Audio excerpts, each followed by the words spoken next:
better way than just getting tossed into the fire, so I like it like that, I guess. The hook. The draft day bombshell.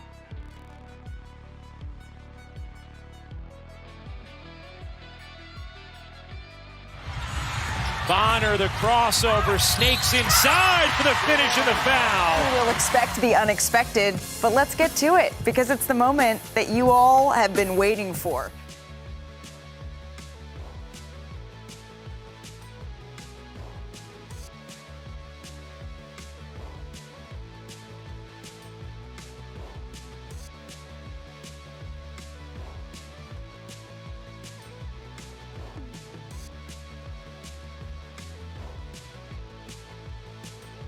It's official!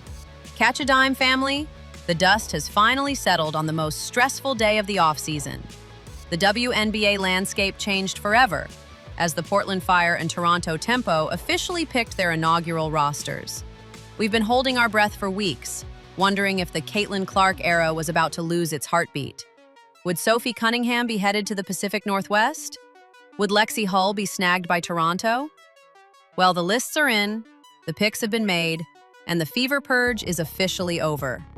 We know exactly who Indiana lost, and more importantly, we know why the Fever's biggest gamble, leaving the enforcer unprotected, actually worked. Today, we are breaking down the departure of Chloe Bibby and Christy Wallace, the masterclass in salary cap management from the Fever front office, and why Sophie Cunningham staying in Indy is the final infinity stone for a 2026 championship run. Let's get into the fallout. Segment 1, the departures. Chloe Bibby and Christy Wallace.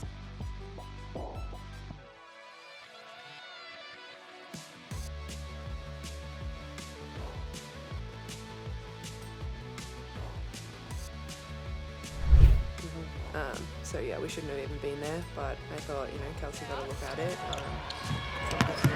And then Woods swats it away. Bibby running up ahead. Easy as you like. I'm prepared to give them that and whatever they need. So yeah, I did that this year.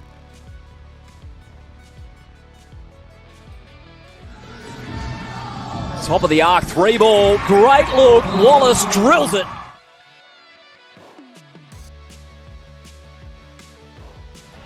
Johannes in the corner, pass over to Meeseman, through the lane.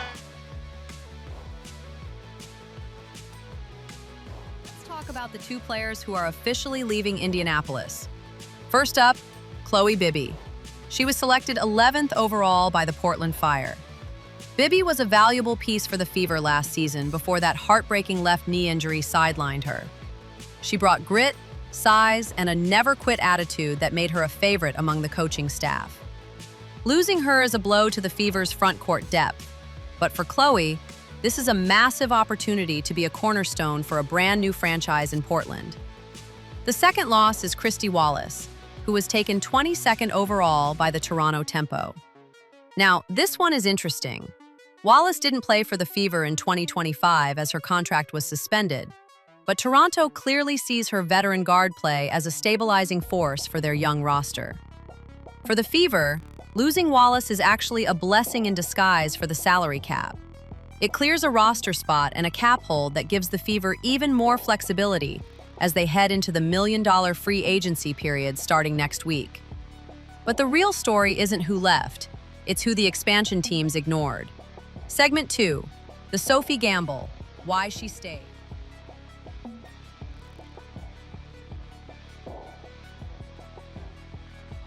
Clark looking to push, cross-court pass. Pull, back to Clark, she will launch.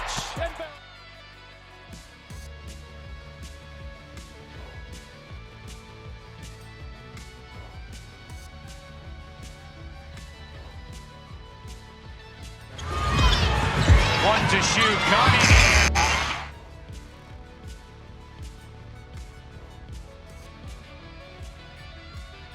That makes her a threat from so many different places on the floor. Clark, little mid-range is.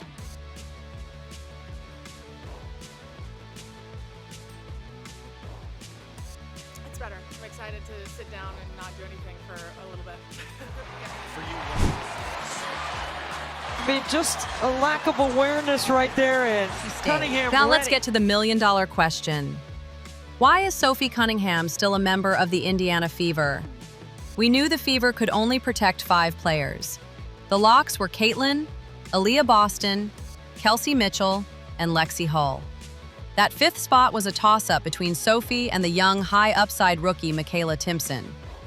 Reports suggest the Fever took a massive, calculated risk. They left Sophie Cunningham unprotected, betting that neither Portland nor Toronto would use an expansion pick on an unrestricted free agent. Why? Because an expansion team can only take 1 free agent in total. If they took Sophie, they would have to offer her a supermax deal to keep her from walking.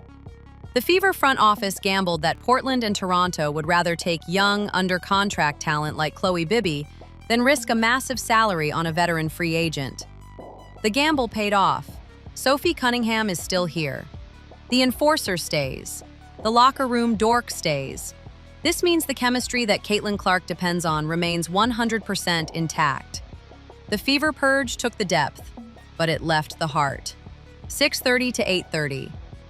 Segment 3, Caitlin's running mate priority.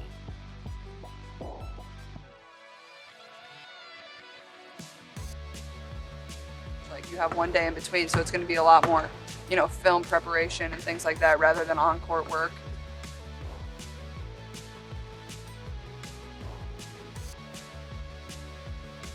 Say that peak Andre Drummond is better or at least on the same level as Luka Doncic.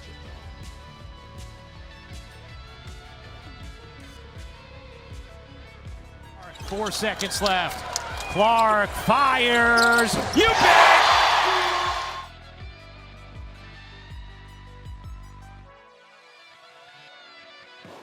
Caitlin Clark didn't stay silent during this process. In an interview just days ago, she was very clear about the team's direction. She said, "Our first priority is to sign Kelsey Mitchell back. She's kind of my running mate in the backcourt. She makes it really easy for me." By navigating the expansion draft without losing Kelsey, Sophie, or Lexi, the Fever have kept the backcourt of the century together. But look at what happened elsewhere in the draft. Caitlin's rival, Marina Mabrey, was snatched up by Toronto. The league is getting deeper and more dangerous. But Caitlin's confidence is at an all-time high. She recently said, "I think we're going to be the favorite to win it all." Think about that. The expansion draft was supposed to weaken the top teams, but the Fever walked away losing only 2 rotational players while keeping their entire Big Four and their enforcer, Sophie. This isn't just a roster, it's a championship gauntlet. With the April 13th WNBA draft around the corner, the Fever are now looking to add one more piece to replace Chloe Bibby. And then, it's all systems go for May 9th. The favorite tag.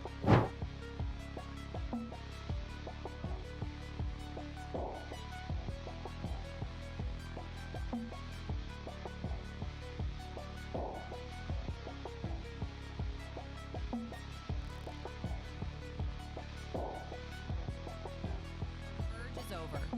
The roster is set. The engine is officially restarted. Caitlin Clark is coming off a FIBA MVP. Sophie Cunningham is officially staying home. And the Fever are the undisputed favorites to win the 2026 WNBA title. Today was the day the front office proved they could play chess while the rest of the league was playing checkers. But I want to hear from you, Catch a Dime family. How are we feeling about losing Chloe Bibby and Christy Wallace? Do you think the gamble to leave Sophie unprotected was a genius move or too risky? And who do you want to see the Fever take with their draft picks on April 13th to fill those empty seats? Drop your thoughts in the comments below. Hit that like button to celebrate Sophie staying in Indy, and make sure you are subscribed so you don't miss out. The season is almost here, and it's going to be legendary. Dropping dimes as always. See you in the next one.